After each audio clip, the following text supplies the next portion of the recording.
来看咱台湾头一代自主研发的轻零巴士，宣布讲甲商业发展研究院合作，要加装智能系统甲 AI 安全监控的系统。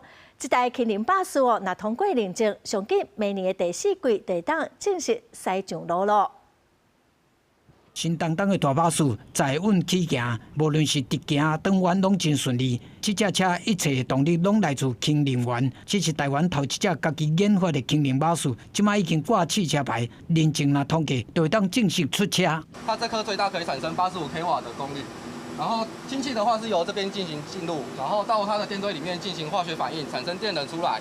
跟我们的锂电池进行搭配。轻能源车强调环保，车顶有载式的氢气盘，目前和中油合作补充一解氢气，会当走450 km， 嘛结合几两间大厂的零件，前后和研华东源机电甲上位合作，有计会伫明年甲车送去欧洲的轻能认证机构，上紧伫明年的第4季就当正式出车营业。必须送到国际联合国认证的实验室。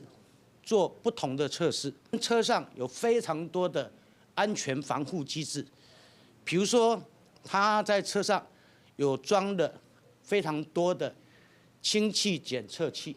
另外，除了甲二体设备升级，软体搁较重要。29载起，上演员马鞍巴士的厂商签合作协议书，宣布要使用智能系统 DDS 加上 AI 系统，打造头一套轻能巴士的 AI 安全监控系统。DDS 我们是自己 开发自己研发写出来的这个系统程式，所以我们是原创的，我们自己用。